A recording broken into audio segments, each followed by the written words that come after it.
everyone, and welcome to Stan the Wine Man TV. I am your host, Stan Rattan, and this is a Blue Collar Wine Show where I help you spend your wine dollars wisely. I've got the vest on because it's kind of cold out here, guys. I'm really looking forward to spring, getting towards summer, warmer weather. My studio is not heated. I got a heater behind me going, but hey, it's still cold. Just got off work. We are going to focus on Washington wines because this is the original Washington Wine Month. March. There's another one in August, and I'll probably do a little bit then, but I still support March the most because that was the original one. So we're going to focus for most of this month on Washington State wines. And the first wine we're going to look at is Cabernet Sauvignon. The big muscle of reds. Left Bank, Bordeaux, big time Cab producers there.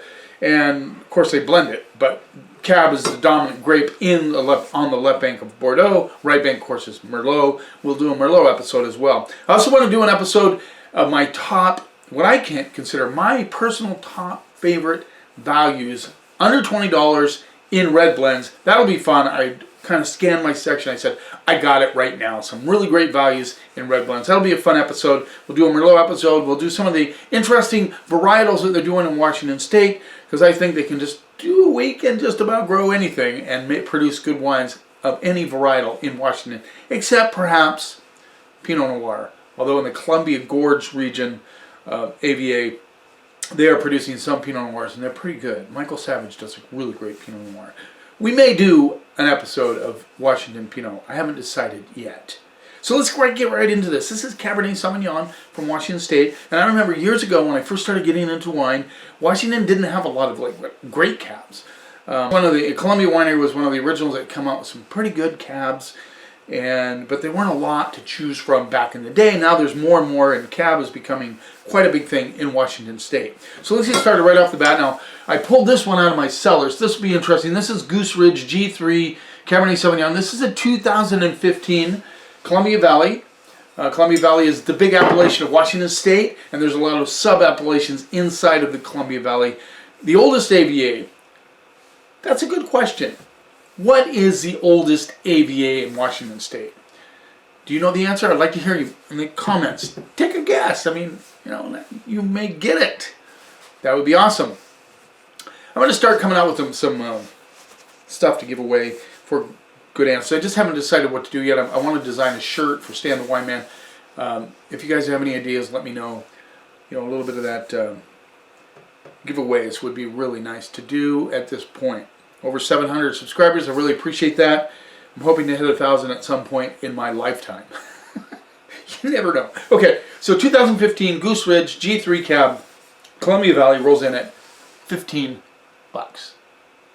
So I'm kind of excited to see how this one developed. One of my most looked at episodes is Can You Age in Expensive Wines? I'm going to do a follow-up on that, and I'm kind of coming up with some ideas on what to do with that one. But for now, we're going to focus on Washington wines in March. Oh, I can smell this one right away. Dark, which you'd expect from a cab. Most cabs are going to be darker.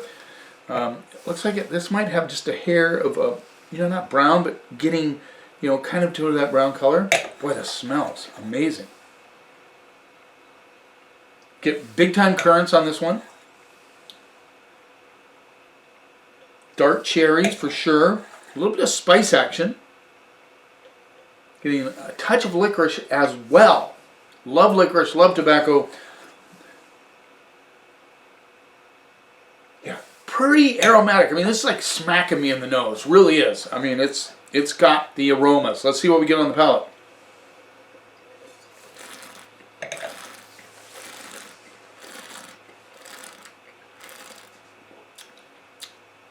Really chalky, kind of minerally tannins, which I like.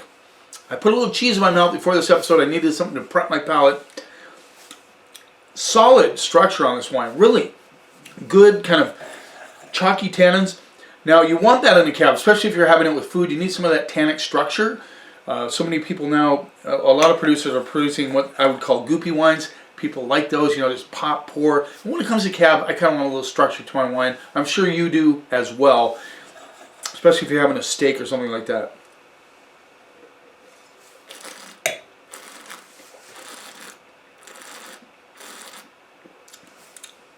The currant notes are there. Dark cherry, mostly currant. A little bit of licorice coming through on the back side. I'm getting a little bit of spice as well on the back end of this one. Good structure on this wine.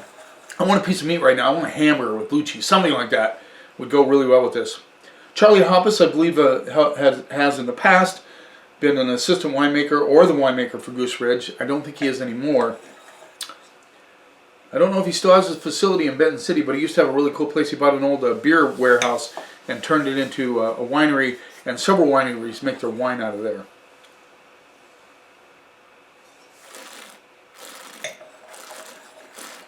I wonder if he still has that. Good fruit, but not, it's very balanced, good acidity, nicely integrated acidity. This has good balance. The tannins are gritty, but I tell you, this needs some food. I would do hamburgers, steak, lasagna, whatever you want to do with this, because it's not super powerful, but it's very well built. I like it a lot. I'm going to go B+. 2015, almost has 7 years on it. I say almost because I did it at the end of 15. No, 7 years. Yeah, almost 8. This is aging nicely and good structure. Tobacco seems to be coming out on the backside. I believe the alcohol on this was, all these were around 14% alcohol. So yeah, this is $13.9. $15. This baby will age another 2 years easily. That's pretty exciting for $15. Just saying. Now we're going to move on to Airfield. Airfield, I've come to like these guys quite a bit. This is 2019 Airfield Estates Cabernet Sauvignon, Yakima Valley. This rolls in at $18. Airfield just bumped their prices up. They used to be about 15 bucks. They went up to 18 now, $17.99 to be specific. So I'm in retail, you know what that is. Okay, again, really dark. This has a fresher color to it because it's younger, of course. That G3 is. I'm impressed, really am. Okay, let's see what we get on those. This has a little vanilla action, vanilla. More in the cherry to dark cherry note tones. A little pomegranate on this one as well. Not quite as expressive as a Goose Ridge, which is saying something. I'm getting a bit of licorice on this one as well. Let's see what we get on the palate.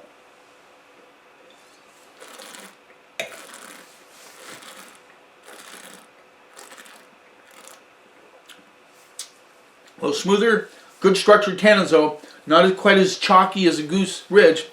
This could be a wine you wouldn't mind just drinking by itself, but it has good structure, dark cherry notes, good acidity, kind of juicy on the back end from the acidity. Makes your mouth water just a little bit. This is a solid cab, really is. Then that, just a touch, just a kiss, just a kiss. I like to use that on my tasting notes a lot. Just, you know, a pack, little kiss on the cheek of vanilla. On the backside, a little mocha action as well.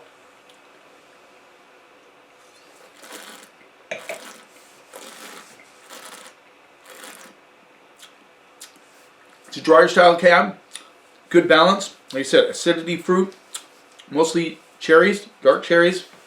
Like I said, a little bit of licorice, and then right at the very, very back end, a little bit of that vanilla mocha thing. But, you know, it's barely there. So, nice balance. Again, say it over and over again. I think I like this cab quite a bit for $18.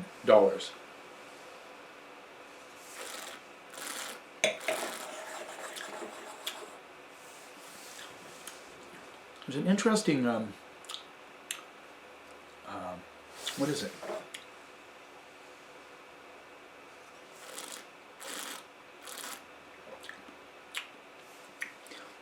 There's almost a toastiness, a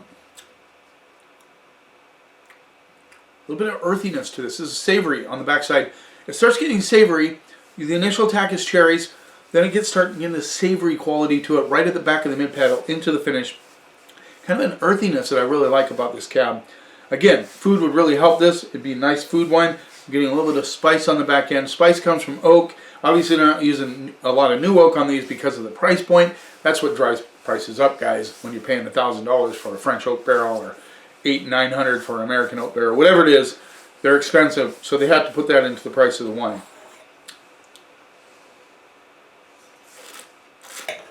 Again, solid cab. I wouldn't go crowd pleaser on this one because it has some good structure. But if you're a cab lover, you're going to love it. I'm going to go B plus on that one. I'd be curious to see if this one would age as well as the Goose Ridge. I'm not sure. I think it's good right now. Maybe I'd go 4 years on that. Screw cap, really convenient. But I love Airfield wines. They do a nice job. Okay, on to the next one. Now this, I haven't had this one before. 2019 Cataclysm Cabernet Sauvignon, Washington State, Columbia Valley. This rolls in at $19. I'm excited to try this. This one. This is a new one to me. I haven't had the Goose Ridge in a long time. I think I'll invest in a couple bottles of the newer vintage and see how they age as well. 15 was a great vintage, really was. Probably not one of the best vintages, but it was a good vintage. My favorites have been, I love 13, I like 18, really good vintages. But you know, Washington State doesn't have a lot of bad vintages. Really, it's true. So again, this one seems to be just a hair lighter than the other two, but still kind of have that reddish, dark color to it. Let's see what we get on the nose. This definitely has kind of a pomegranate, cherry, getting a touch of cranberry as well, ripe cranberries. A little like mixed berry thing going on, like the Smuckers, you know, mixed berry jam. I used to love that stuff. I haven't seen that in a while. Yeah, let's see what we get on the palate. Cataclysm, Cabernet Sauvignon. Boy, my bar is really, really cold.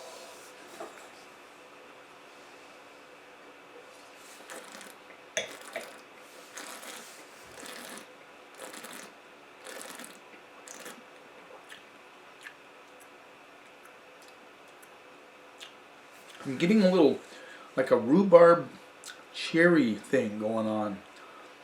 Pretty solid fruit on this one. Then the spice comes in on the back end. It does have a good tannic structure to it, nicely integrated. This is smoothest of the bunch so far. I thought the Airfield was pretty smooth, but this is a lot smoother. And that spice just really hits on the back end.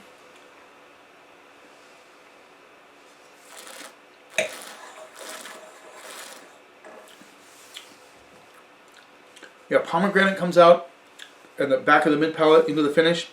A little touch thin on the finish. I get that spice. Kind of freshens up and just kind of, it doesn't disappear. It's not Casper. But it's just a little bit on the thin side on the back end.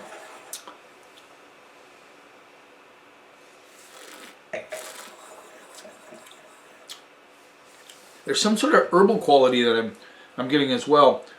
What is the herb that I'm getting? It's almost like an oregano maybe, or it's not thyme. It's not sweet enough to be thyme. Could be kind of an oregano sage thing going on this one a little bit, just a touch. Kind of blended in with the cherries. A little bit of, I get that kind of a rhubarbish thing, but on the sweeter side. Pomegranate.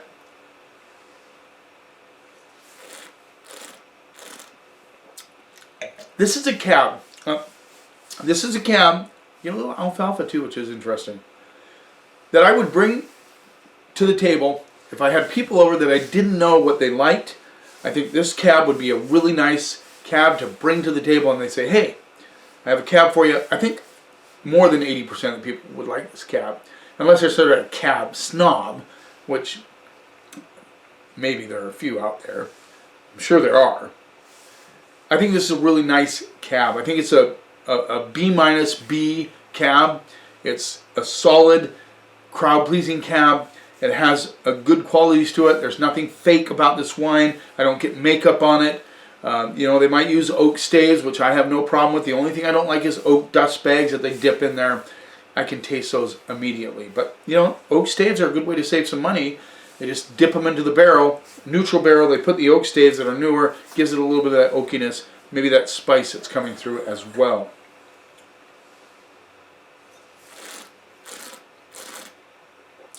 That herbal quality, I really like it. There's a lot about this. I'm going to go B-. I think it's above, way above average.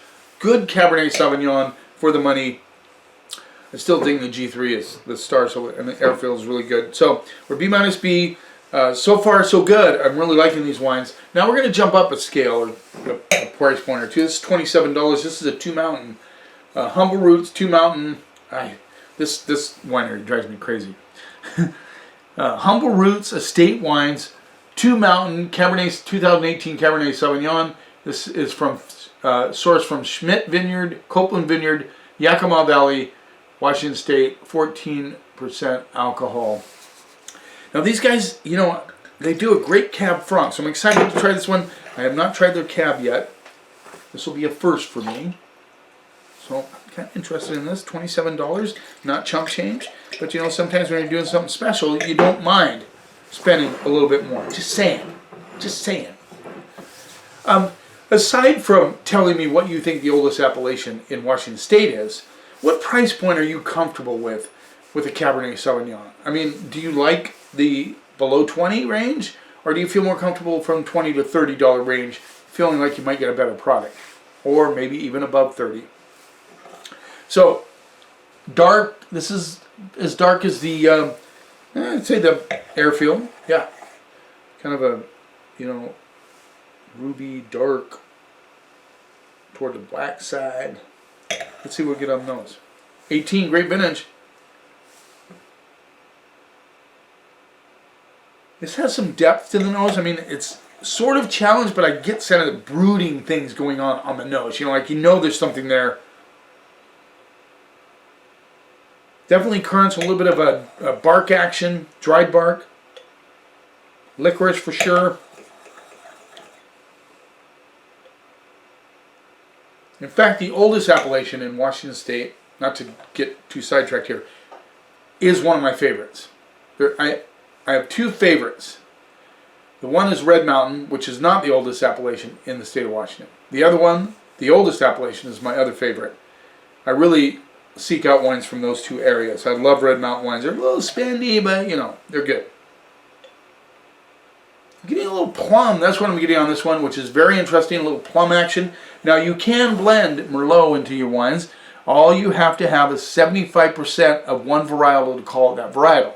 So if you're making a Cab, you can have 75% Cab and 25% of something else, or 10% of something else and 15% of something else. But it just, as long as it has 75% of that one varietal, you can call it that. So plum, you know, might be a little Merlot in this, I'm not sure. A little chocolate as well. This is the first one that really kind of shined with the chocolate. Yes, let's see what we get on the palate.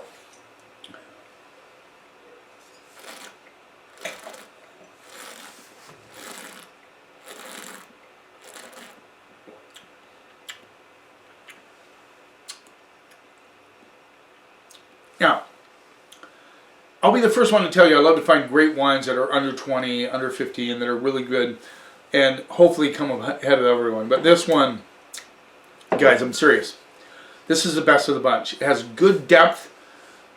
It's smooth, but has a lot of spice on it, which I like. Obviously, they're using some fairly new oak for the money. But good depth. You got that really kind of complexity of currants. You get a little bit of earthiness. Maybe that dried bark comes through. You get a little of chocolate. Get a little bit of the dark cherries coming through. This has some depth to it. I didn't open it that long ago, so I'm imagining that this one will open up quite a bit. I'll find out later. Hopefully I remember to tell you guys about that in my next episode. How did that Two Mountain Cab turn out an hour or two later?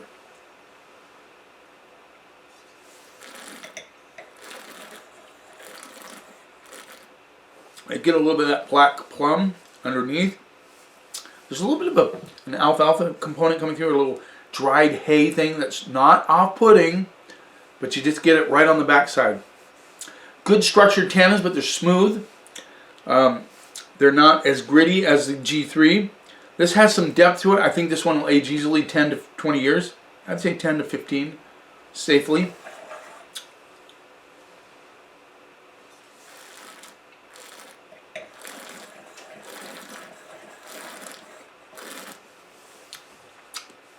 Slight tobacco notes coming through.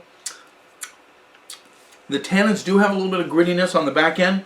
This would be so good with a rib steak or a roast or some stew or something like that. Be awesome.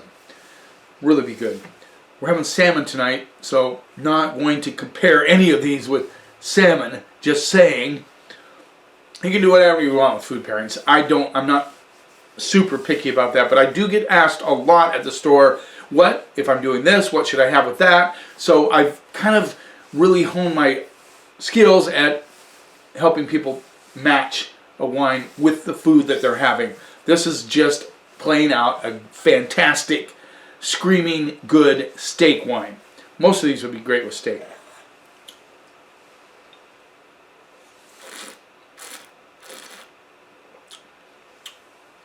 Solid cab, I'm serious. The cool thing about Washington State, the wines are not nearly as expensive as, let's say, Napa. This wine, if it were in Napa, and I've said this before, maybe you guys are getting tired of me saying it, but if this came from Napa, it would probably be $50. Just saying. And this is $27. So that's the cool thing about Washington State. Some of their wines get great scores in some of the wine periodicals, and they're half the price or less of their kissing cousins from California. Just saying. This is a fantastic Cabernet. Well built, good structure, good complexity. It has some depth to it. I'm going to go A on that Two Mountains Cabernet Sauvignon. Coming from a great vintage, 2018. There you go. First episode of Washington State Wines. My next episode might be my favorite blends that are under $20. We'll see if we can get there for my next episode. And you know, I really don't have a solid schedule. I just went on vacation with my wife. We had a great time down in Mexico, and we were there for a week. It was fantastic, great weather. So, you know, I'm back now, getting after it again. Sorry for the sporadic episodes, but I'm doing my best. And I hope you're enjoying them. Thanks for taking a little time out of your day. If you haven't yet, please subscribe to my channel. Then you'll see what's coming up next. You'll see a bunch of Washington State wine reviews this month. You keep watching, and I'll keep helping you spend your wine dollars wisely.